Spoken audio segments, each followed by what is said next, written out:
जय जगन्नाथ मु सोनी आपको स्वागत करुच्ची Soni kitchen and blog channel को आशा करुच्ची जगन्नाथ कृपार आपण मैंने समस्ते भल थे जो था भल था सुरक्षित था वीडियो को फास्ट टू लास्ट जाए देखुए जब पसंद आसला और लाइक करेंगे फ्रेंड सहित शेयर करेंगे आउ चैनल जब नुआ अच्छा चैनल गोटे सब्सक्राइब करने तो डे ना कर चलते स्टार्ट करवा आज टिप्स अच्छे आपणकर फेस को लेकिन मुझे गोटे देखी आपको पूरा नेचुरल रेमेडी जोटा कि आप आराम से घर पाइबे किसी असुविधा हेनी आ बहुत सुंदर काम कर आपणकर फेस को इंस्टेंट ग्लो करने ता सहित मुहर दाग दूर करने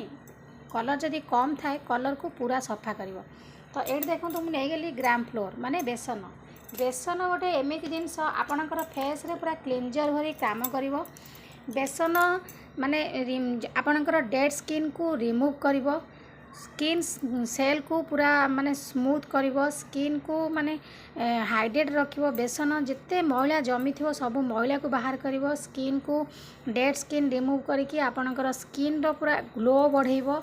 तो बेसन गोटे आमर नेचुरल जिनस जोटा कि आपण फेस को पूरा सबुठु भल रखिवो कौन सी साइड इफेक्ट नाई। तो आगर लोक मैंने खाली बेसन से यूज करी से फेस को भल रखिपारे से बिल्कुल साबुन कि कौन जिनस व्यवहार करनथले फेस वाश बर्तमान व्यवहार कर साबुन व्यवहार कर बेसन टी हाथ में नहीं मुहर लगे धोईकी गाधे पकाउले हलदी बेसन से मुह बहुत भल रोला आम जिते बाहर जिनस लगेवा से सब केमिकल जिनस जोटा कि आम स्किन आस्ते आस्ते खराब होगा लगे डैमेज हो स्किन जाग। तो बेसन रे आमर anti bacterial and anti inflammatory property अच्छी जोटा कि आपणकर आक्ने को बंद करिवो आक्ने आ बाहरिया को दबनी मुहर बैक्टेरिया सब मारिवो। तो डेली आपण आपको यूज करि परिबे गोटे फेस पैक भली बेसन ये आपणकर किछि प्रॉब्लम करिया दबनी आपणकर फेस रे इंप्रूव करिवो आपणकर स्किन को स्किन टेक्सचर को पूरा इंप्रूव करिया पे सहायता करिवो स्किन को पूरा ब्राइट करता है स्किन रे पूरा टोनर भली काम करता है। तो तापर देखो ये नेक्स्ट जिनस नहीं जा गोलाप जल हूँ एंटी इन्फ्लामेटरी प्रॉपर्टी अच्छी जोटा कि आपण स्किन को पूरा बैलेंस रखिबो स्किन को सॉफ्ट करिवो स्किन को हाइड्रेट करिवो ये गोलाप जल। तो देखो ये आम बेसन आ गोलाप जल को भल भाव में गोल नवा आपको आपको जिते टाइम मिले आप लगे पारे गाधेला पूर्व अध घंटा पूर्व लगे पारे गाधे सारापर अध घंटा के टाइम पाइबे सकाळ हो खरा बेल हो ना राति शोला बेले आपको लगे शोपारे सकाळ को मुँह धोई पारे जिते टाइम मिले आपको अध घंटा खंड आपणकर फेस रे लगे छाड़ी दिंतु देखिए तापर आपणकर फेस रो चमक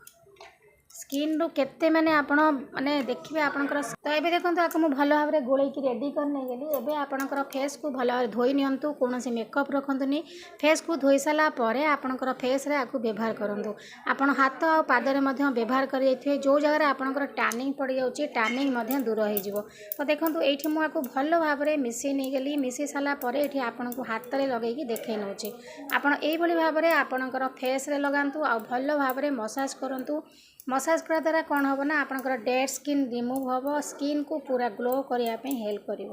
तो देखो रेडी होगा एथर ये भाव में मसाज करेंगे भल भाव में मसाज करेंगे मसाज कले ही ये आपंकर भल कम दब। तो ये मुझे लगे अध घंटा छाड़ी दूसरी अध घंटा पर आपको धोईकी देखी केते सुंदर ग्लो करुच्ची आप देखिले जानीपारे।